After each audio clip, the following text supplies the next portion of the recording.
Halo, assalamualaikum warahmatullahi wabarakatuh. Selamat pagi, sobat prospek. Kembali lagi di podcast Fakultas Ekonomi dan Bisnis Telkom University.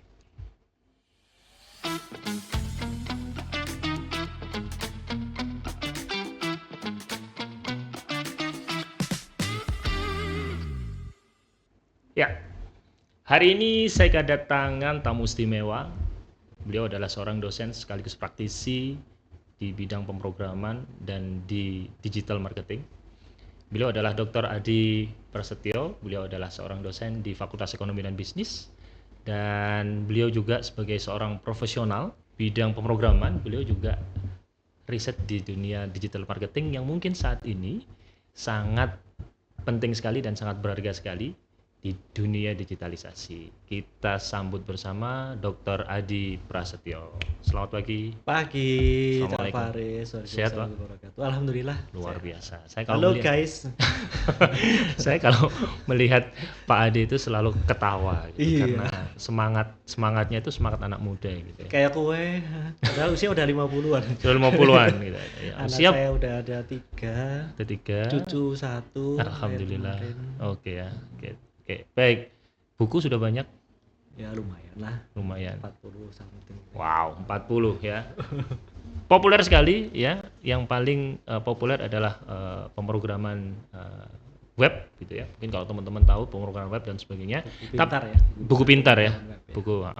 Buku pemrograman web.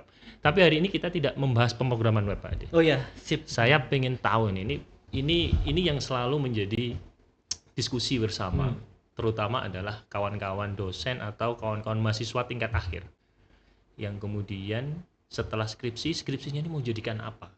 Nah, tentunya sekarang ini kan tren sekali nih, dibuat buku, dibuat novel, dibuat cerita dan sebagainya gitu kan. Nah, bagaimana sih Pak Adi kalau boleh share gitu, mengawali atau kemudian memulai kita ini untuk bisa membuat buku itu seperti apa Pak Adi? Ya, ada beberapa cara sih ya. Oke. Saya juga bukunya itu ada banyak starting point-nya gitu. Oke. Kalau dulu yang pertama sekali nulis buku itu memang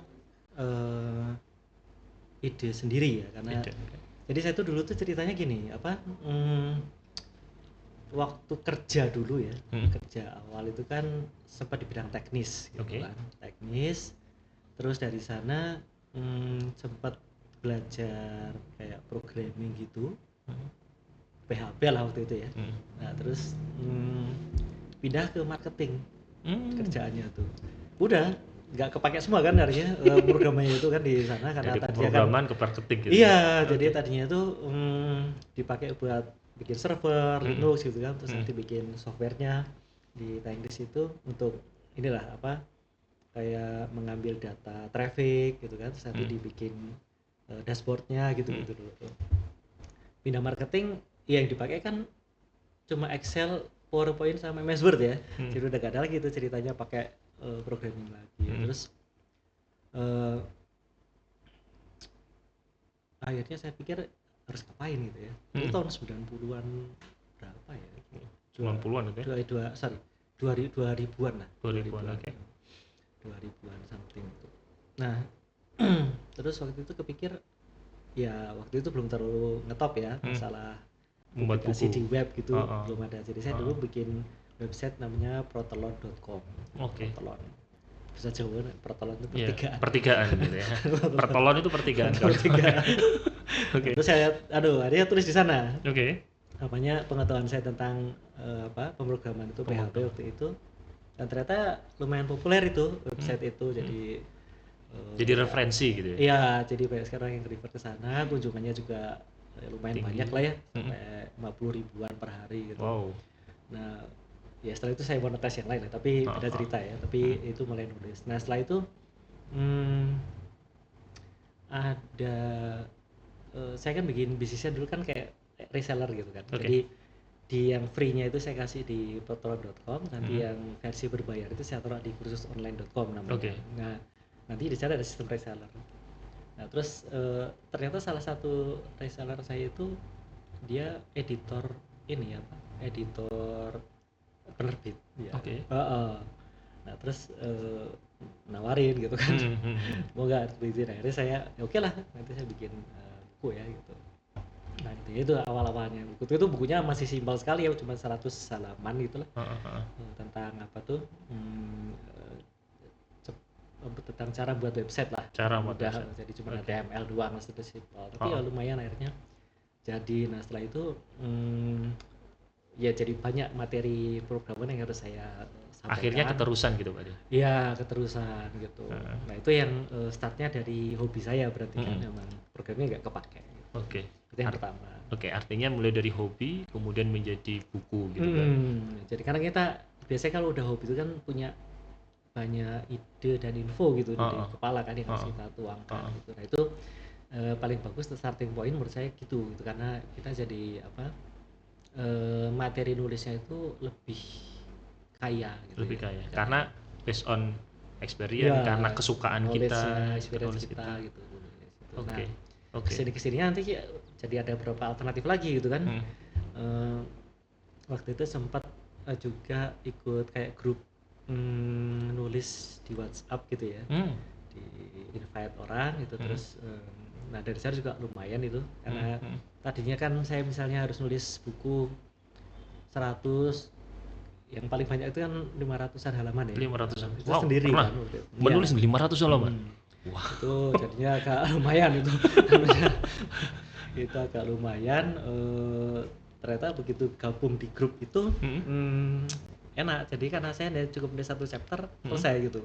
Jadi Yang nulis lainnya? 100-an halaman, kita sekarang jadi cukup paling 10-20 halaman udah Oke. langsung join di satu buku itu. Oke, karena penulisnya akhirnya bersama-sama Ya, ya. jadi kolaborasi ininya, jadi lebih simpel lagi.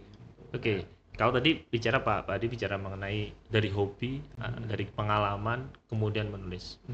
Langkah awal ini bagi yang para kawan-kawan yang newbie istilahnya gitu, yang baru untuk memulai. Apa tips atau apa yang harus dilakukan Pak Adi ketika awal menulis? Biasanya kan sulit sekali untuk menulis gitu ya. Ya emang pertama harus niat dulu ya, Niat gitu ya. Ya kalau emang dia niatnya kuat ya bisa gitu. Tapi kalau agak susah ya cari tim. Oke. Mentor gitu kan yang memang bisa bantu kita untuk apa, menjadwalkan dengan konsisten gitu. Ini kayak saya sekarang ini kan jadi korban aja sebenarnya. Sekarang nulisnya itu udah bukan karena ide lagi, tapi dipaksa sama teman-teman gitu kan.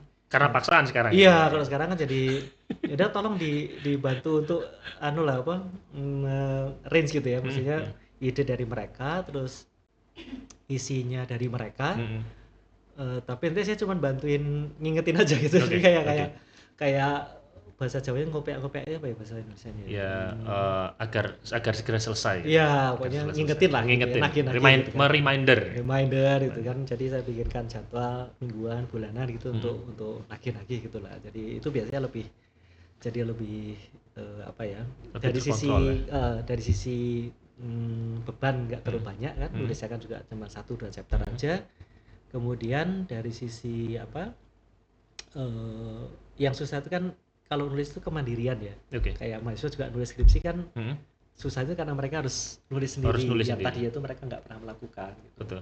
Nah kalau ada yang membantu mengingatkan, koordinir gitu, jadi biasanya lebih ada tanggung jawabnya lah gitu. Jadi lebih ada yang menjadi reminder yang walaupun dulu waktu saya pertama kali pakai sistem itu ya lama juga sih, 2 tahun juga, karena gini. Saya tuh ada plus minusnya ya, gabung di grup nulis yang kenal tim dosen, atau yang nggak kenal.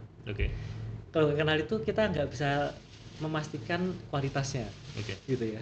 Saya nggak kenal, tapi yang kenal ini nanti excuse-nya banyak gitu, dan kita agak susah untuk apa, mengapa ya? Wah maaf nih lagi ada kerjaan akreditasi karena sama-sama bekerjanya di depan. Iya kan, jadi agak susah. Tapi kalau yang tim di luar itu profesional, mereka biasanya udah ada jadwal sekian ya semuanya ikutin gitu. Kalau enggak ya tinggal gitu. Kalau di sini kan pertemanan agak susah ya, apalagi teman dekat itu biasanya lebih susah sih. Nah, untuk menjaga kualitas soal tulisan biasanya itu kan pasti ada halangan gitu kan.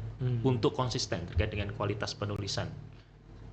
Itu bagaimana Pak? Kalau konsistensi kualitas sih, saya tadi ngomong kualitas tuh gini, maksudnya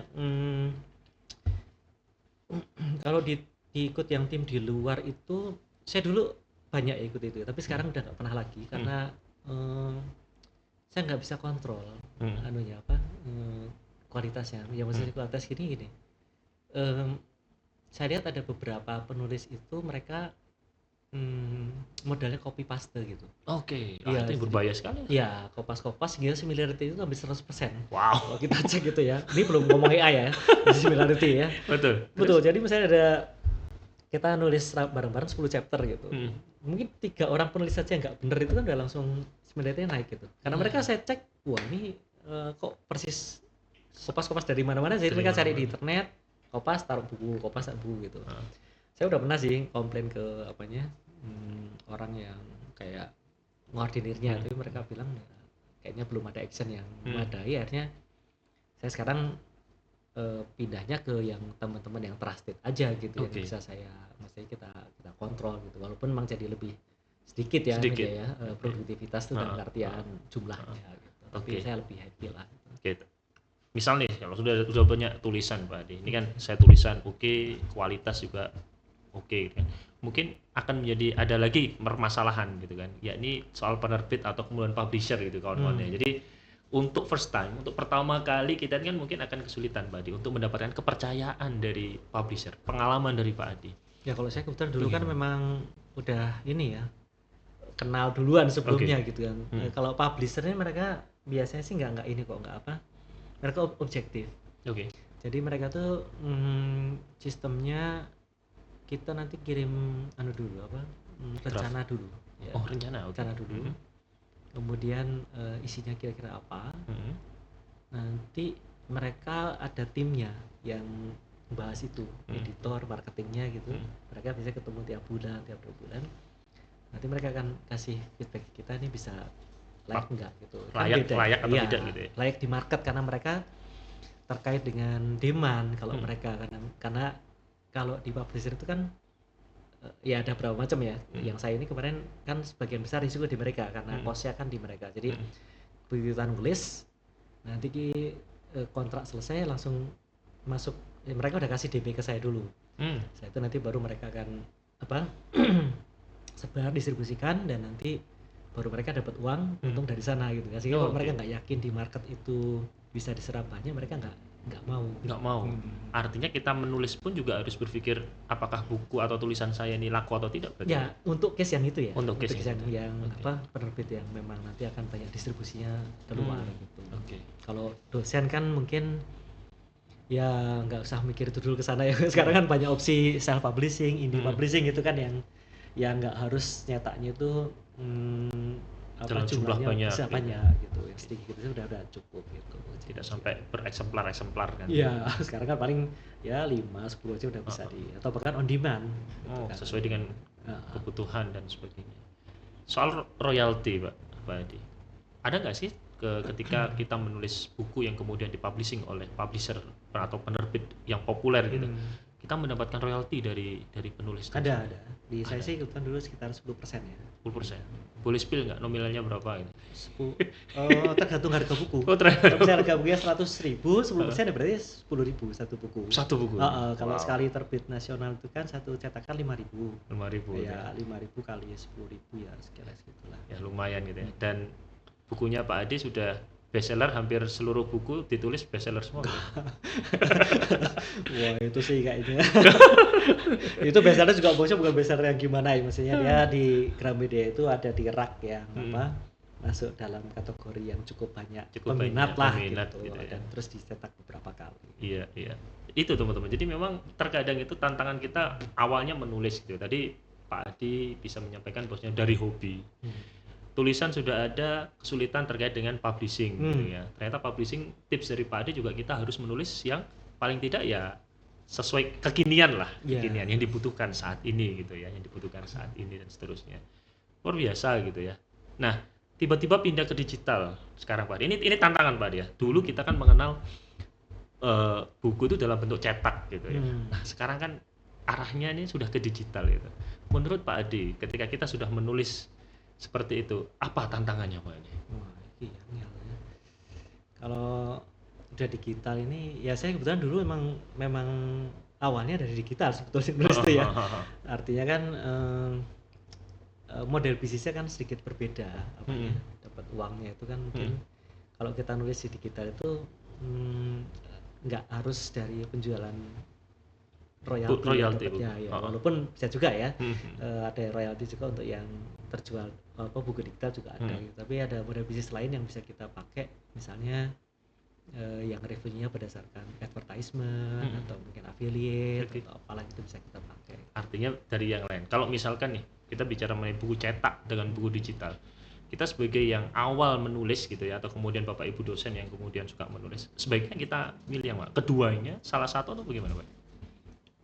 Kalau sekarang sih rata-rata penerbit yang umum itu mereka udah kasih opsi dua-duanya ya. Dua-duanya. Tapi ya mereka biasanya nanti kasih kalau terakhir itu mereka kasih penawaran gitu, kita mau terbitkan digital juga, nanti kontraknya berbeda. Oh begitu. Nah, saya nggak tahu nih sekarang apa udah jadi mandatori atau tetap ada opsi itu. Opsi. Karena kan rentan juga gitu, kalau digital itu kadang juga rentan juga, terutama yang bagi orang-orang yang suka mencari dalam tanda kutip mengcrack gitu ya, dapat e-booknya secara gratis gitu dan sebagainya. Makanya di awal niatnya saya sih udah ya ini aja, sharing ilmu aja gitu. Jadi kalau ada duitnya ya alhamdulillah gitu. Jadi artinya itu menjadi ini ya, menjadi tantangan juga gitu kan. Iya. Dan ya akhir-akhir ini kita bicara AI Pak. Buku ini kan tadi sudah di spill, sudah disinggung gitu ya, bagaimana banyak juga penulis itu yang masih menggunakan copy paste. Belum lagi ngomong soal AI. Dan AI saat ini tuh sangat power sekali lah, dan saya yakin sobat prospek juga sudah sering gitu ya menggunakan AI pada hal-hal tertentu. Pada penulisan buku sampai tahapan mana sih AI bisa membantu untuk penulisan buku itu Pak? Kalau sampai tahapannya sampai semua bisa ya. Semua bisa. Gitu. Okay. Cuman ini tinggal masalah kita aja ngambil etikanya di level yang mana gitu kan. Sampai tahapan apa sih kita menulis buku tapi bantuan AI dengan adanya AI itu? Kalau saya ya, tapi ini pendapat personal ya. Mungkin yang lain bisa punya pendapat yang berbeda. Kalau saya sih di level brainstorming sama nyusun kerangka. Ya. Oke. Itu nanti mungkin bisa dibantu sama AI, kemudian mungkin nyari-nyari referensi gitu ya, dan nanti bisa dipakai. Tapi ujungnya nanti nulisnya sih, kalau saya sih masih tetap prefer nulis sendiri ya. Sendiri, mandiri. Artinya AI itu hanya cukup pada membantu untuk membuat kerangka. Ya. Kalaupun nanti ada yang berpendapat bahwa itu bisa dipakai nulisnya pakai AI juga, buat saya sih fine-fine aja. Yang penting kan kita ada proses validasinya, itu kan pengecekan kualitinya gitu. Karena kan nggak kadang AI itu kadang nyambung kadang enggak gitu kan. Terus kaitan antar satu chapter ke chapter yang lain juga perlu dicek ulang di akhir itu. Jadi nggak bisa ya asal AI keluar kita langsung masukkan gitu. Ya itu karena memang AI ini kan lagi populer gitu kan. Bahkan saya melihat ada beberapa pelatihan itu yang menjanjikan menulis buku dengan AI itu hanya 1 hari gitu kan. Kadang kalau seperti itu gimana sih menurut pandangan Pak Ade sebagai penulis buku yang kemudian sudah melalang tintang gitu ya. Melalang buana gitu. Penulis yang sebelumnya belum kenal adanya AI sebelumnya gitu ya. Sebelumnya kan saya yakin juga belum terbantu dengan AI. Kemudian di akhir-akhir ini dengan adanya AI. Menurut pandangan Pak Adi bagaimana Pak? Sampai sekarang saya sih masih mencoba menghindari ya, meminimalisir semaksimal mungkin ya penggunaan AI. Cuman saya pikir kedepannya sih ya kita agak susah ya. Namanya teknologi pasti nanti akan tetap ke arah sana, sehingga nanti mungkin posisi kita harus lebih ke validasi gitu ya, di level bikin prompt yang tepat gitu. Nanti validasi hasilnya supaya nanti bisa benar-benar akurat gitu. Oke, akurasi karena jadi buku ini juga menjadi masalah juga kalau informasi yang disampaikan tidak sesuai, ya akhirnya menjadi dosa gitu. Betul ya. Oke Pak Ade, terakhir Pak Ade, apa yang kemudian bisa diberikan ke sobat prospek untuk kemudian buku ini bisa jadi? Kalau tadi mulai dari hobi, cari penerbit dan sebagainya, agar buku ini bisa jadi itu apa yang harus dilakukan? Selain niat Pak Ade, tadi kan karena niat itu sudah awal ya. Apa Pak Ade? niat minat ya, Niat, sama minat, ya, ah. kedua ya. Nah terus nanti susun kerangka gitu ya. Dan susun kerangka ini boleh pakai A gitu ya, nyari-nyari. Kadang-kadang kita bisa dapat ide-ide baru lah dari brainstorming dari A itu gitu. Nanti dari sana baru kita tulis gitu. Nah jadi saya sih setuju dengan Prof. Suyanto ya, yang dia waktu bikin sesuatu tuh breakdown modelnya. Jadi yang job yang besar itu kita chunk jadi yang kecil-kecil gitu. Oke. Jadi kita jangan mikir nanti mau bikin buku 100 halaman itu enggak. Tapi mikirnya ini aja target yang kecil-kecil aja gitu. Yang real lah. Sehari mungkin 1 halaman 2 halaman gitu aja. Tapi konsisten aja tulisnya gitu. Nah, kalau bisa dialokasikan waktu yang khusus gitu nulis itu lebih baik. Jadi kalau saya dulu waktu masih produktif itu sebelum semaput gara-gara stroke segala macam itu malam biasanya. Malam gitu. Ya jam 2, jam 3 gitu. Itu biasanya ide mengalirnya deras lah. Lebih deras. Cepat sekali kita nulisnya itu. Kadang saya dalam waktu 2 jam itu mungkin bisa nulis ya 5 halaman, 10 halaman gitu. Kalau pas lagi cepet ya. Gitu. Nah, kemudian usahakan tadi dalam tim dulu gitu. Biar nggak kelihatan terlalu berat gitu kan. Yang tadinya mungkin targetnya kita 100, mungkin kalau cuman jadi 20 halaman, kita breakdown sehalaman sehari kan mungkin visible buat kita. Sebulan 2 bulan itu bisa tercapai gitu. Nah, nanti ada juga yang mungkin membantu kita untuk selalu memanage ya, remind ada target yang harus kita kerjakan, karena ini kalau nggak dibegitukan pasti ketilep terus sih sama kerjaan-kerjaan yang lain gitu kan. Akan dosen kan tahu sendiri, kayak pernah ada keluar gambarnya Dr. Strange itu kan, harus penelitian, mengabdi masyarakat, ngajar, terus administrasi, ngurusin jadi tim akreditasi segala macam itu kan ada juga. Nah ini supaya nanti kita bisa konsisten nulis ya harus ada tim. Ya ada tim yang kayak jadi reminder bahwa ini harus kita kerjakan. Oke. Luar biasa Sobat Prospek, bahwasanya menulis buku sebenarnya ya mudah gitu ya. Mudah karena dari hobi, dari minat menjadi niat, dan jangan lupa membentuk tim. Betul ya, itu untuk awal sangat bagus ya. Nanti udah lainnya itu udah lancar sih, mungkin kita start sendiri gitu nggak apa-apa. Oke. Wah, luar biasa. Hari ini materinya luar biasa gitu ya. Kawan-kawan bagi yang kemudian ingin memulai untuk menulis gitu ya. Karena sekarang selain untuk teman-teman mahasiswa ya, sobat prospek mahasiswa gitu ya, bahwasanya skripsi tidak hanya dijadikan paper atau dijadikan artikel saja, tetapi juga saat ini juga tren juga skripsi dijadikan dalam bentuk buku gitu ya. Dan mungkin ini menjadi sebuah insight baru untuk kawan-kawan semuanya. Ya, dan bikinnya ebook aja sekarang bisa ya. Ebook sendiri. Iya, kan maksudnya kita bikin ebook sendiri gitu kan, terus kita coba distribusikan sendiri gitu kan di lingkungan kita aja lah gitu kan. Untuk lingkungan kita. Ya, itu kan juga udah starting point yang bagus itu untuk bikin buku itu. Kok dulu kan sebelum ada internet kan barrier to entry itu kan tinggi sekali buku itu kan. Harus tahu demandnya banyak, cukup pasarnya banyak sehingga nanti kita layak untuk ngerjain itu. Kalau sekarang kan ada internet kan, jadi cost untuk menulisnya kan sangat murah. Toolsnya udah banyak sehingga tinggal kita niat, nanti coba sebarin ke teman-teman aja. Kan nanti siapa tahu dari sana ternyata banyak yang suka gitu kan. Juga itu ya. Kan banyak juga tuh buku populer yang start dari kayak gituan kan. Kayak misalnya Love in Paris apa dulu ya kan. Novel itu lah. Iya, itu kan cuma kita tulis-tulis dikit, nanti sebar ke sekitar kita, ternyata mereka suka, akhirnya nyebar. Kita nggak tahu kalau kita nggak coba kan. Oke. E-book ya mulainya. Wah, ini tambahan baru juga nih e-book gitu. Bagi teman-teman juga mulai dengan e-book sebelum kita bicara mengenai buku yang mungkin merasa berat gitu ya. Tetapi tadi Pak Adi sudah memberikan advice atau tips buat kita, dengan membentuk tim itu akan menjadi ringan.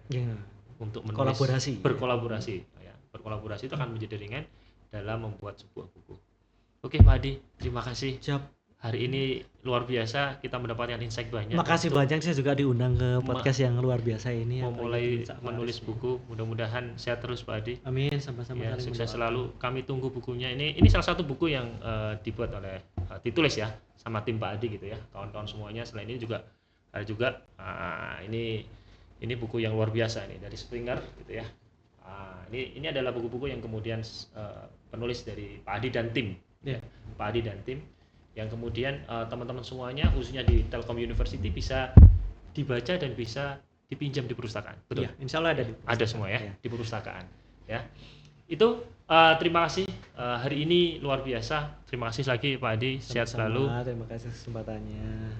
Mudah-mudahan sehat selalu. Buat sobat prospek, menulis berawal dari niat. Buku itu adalah jendela dunia. Kalau kita tidak mau menulis, maka paling tidak kita mau membaca. Kalau tidak mau membaca, kita mau apa lagi? Oh iya, benar juga ya. Betul juga ya. Buat bisa nulis harus bisa banyak baca dulu.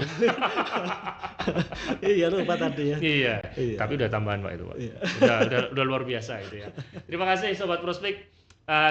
Hari ini panjang ya, penuh canda, tapi insya Allah hasilnya luar biasa untuk insight kita sebagai penulis awal atau kemudian kita sudah ada niatan untuk menulis. Dan menulis itu tidak menunggu menjadi dosen, tetapi ketika Anda menjadi mahasiswa pun boleh atau bisa untuk menulis gitu ya. Sobat prospek, sehat selalu. Terima kasih. Saya Cak Faris. Assalamualaikum warahmatullahi wabarakatuh. Waalaikumsalam. Terima kasih Pak Adi.